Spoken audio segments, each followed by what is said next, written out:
Hi dear friends, welcome back to another Artistic Vegan show. Welcome to 2020, Happy New Year. I hope you're having a great start to the year and this new decade.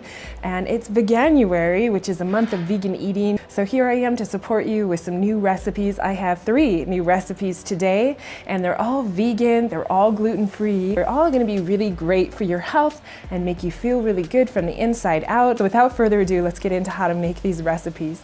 For the first recipe, we'll be taking a sweet potato and turning it into toast, if you will. So then you can have it as avocado toast, you can use it as a sandwich, you can even make it sweeter if you please, but today we're gonna be featuring more of the savory kinds. First, just chop the ends off, then peel it, and then I'm gonna slice it lengthwise and make them about 1/4 inch or less thick. Put a little bit of olive oil, or you could use lime for oil-free, and some salt, and I'm gonna use a little tiny bit of chili pepper. You could even add cumin or some black pepper, whatever you'd like there, and then just pop those in the oven for about 45 minutes or until they're nice and done. So just keep an eye on it, and my oven's at about 350 right now. You can use whatever you'd like. I'm chopping some cucumbers, some banana pepper, slicing some zucchini that I'll grill.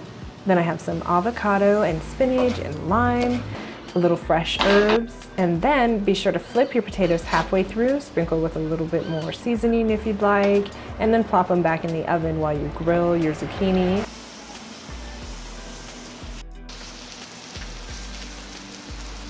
And then I just took an avocado, sliced one side, and then on the other side I smashed it up, added some lime juice to each of them, a little bit of salt and pepper, gave it a mix, and that's it. All right, so our sweet potatoes have come out of the oven, and now we have our sweet potato toast, if you will. Now, of course, different sweet potatoes are going to yield different sizes of toast. So you could have one that's more fat, and you could even slice it in big circles. I've done that before and done it as sliders, and that's really fantastic and great appetizers. So you can even do this for meal prep if you wanted, or if you're like me and you can't resist sweet potatoes, you probably can't do that, and you just gotta make them and eat them because they're irresistible to me. My mouth's already watering, and I've already tasted one, and it's really good. So you just take your sweet potato toast, and you lay it down, and then you put on whatever you want on it. So you could make it into a sandwich or open face. I've got some mashed avocado with a little lime and salt. You could just eat that, or you can top it from there. Some refried beans. Then I've got some zucchini, so maybe some spinach, some lime on the spinach so it doesn't taste too spinachy. Some cucumbers, so maybe a couple onions, some bell pepper, or you could use the pepperoncinis, maybe 1 or 2 of those. A couple of the little cherry tomatoes there. I have some fresh herbs. I might add a little bit of sauerkraut, a meal all in one, all from a sweet potato. You could cut that in half. You could even top it and make a little sweet potato sandwich. So there's our little sweet potato sandwich. How cute is that? So that's pretty much the gist of it. From there, I'm gonna continue making some different open-faced versions.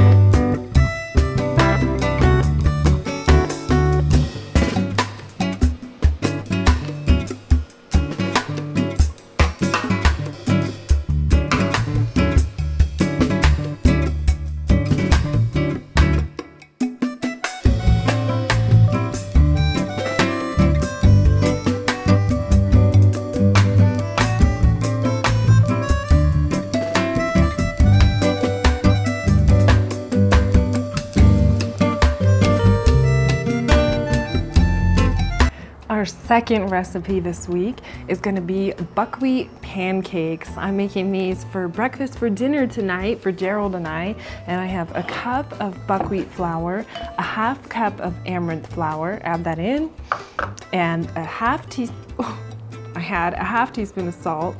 I'm going to pick that up later and just get a new one. These things happen. Okay. So a half teaspoon of sea salt, and then I have a whole teaspoon of baking soda, and that'll react with our lime and it'll make it a little puffy. I have some fresh homemade almond milk. Take almonds and blend them with water. I took 1 cup of almonds and blended them with 4 cups of water. Then you want 2 cups of that. Add 3 medjool dates, blend them into the mixture. Add that to the dry. Mix everything together. Add in your pure vanilla extract. A little bit of ginger and cinnamon, and those are optional. And then put it on the griddle. Normally you use syrup, but we're going to use berries. So you take your favorite berries, use them as is, or add a couple of dates. And just lightly grease your favorite nonstick pan. Add your pancake batter to that. I've used about 1/4 cup for each of them. You could use your favorite size. And then once they have bubbles, you can flip them and then just heat up your berry mixture, adjust to taste, however you like it. And then you can put your pancakes into the oven on a very low temperature to keep them warm while you cook the rest. Here they are, they look beautiful, and then you can stack them and serve however you want. We just put the delicious raspberry sauce on top, and that's it.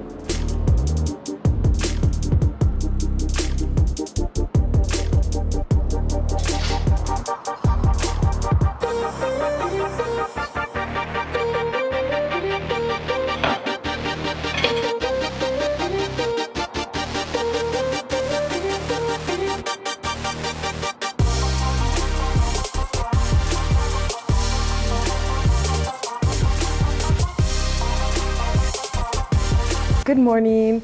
So today we're going to be having a vegetable juice with an omelet. So first we're going to start with the vegetable juice because we're both really hungry, so that'll tide us over until the omelet's ready. So you want to combine either 1 grapefruit, which is really my favorite, but I didn't have one, so 2 limes, a bunch of cilantro, 1 carrot, a half of a cucumber, a half of a beet that you peel, and about 1/3 of a bell pepper, then a big handful of spinach, and an optional cup of strawberries.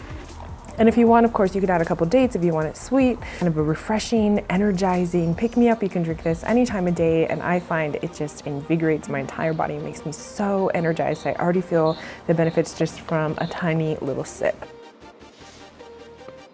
Here's the filling for the omelet. You can use whatever you'd like. This is what I'm using. I'm just slicing some cherry tomatoes, and then folding up some spinach and giving that a slice, slicing some red onion, you could use your favorite onion, a little bit of yellow bell pepper that I had, I'm just chopping that up, then peeling and slicing a sweet potato, if only I could chop it that quick in real life, and then put that in a pot with a tiny bit of water and salt, bring it to a boil, and that'll be it for the sweet potato.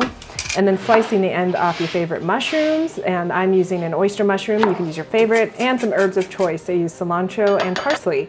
Then combine some garbanzo bean flour, some dairy-free milk of choice, I'm using almond milk, and then some lime juice to the almond milk.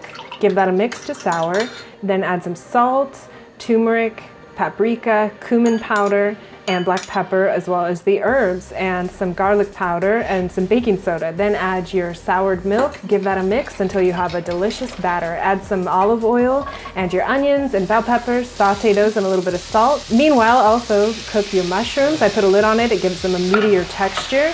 And then you'll want to add your batter to a nonstick pan and cook that. You can also sprinkle on herbs or any other fillings at this point. Once it gets bubbles, then you can give it a flip. So here we go, give it a flip. And then I like to flip it again so that way you serve the pretty side up. Put your fillings inside of it, anything that you want. I put a little bit of everything. Fold over the top, and there you go. Add your sweet potato and your avocado, and you have a delicious meal. Bon appetit, enjoy.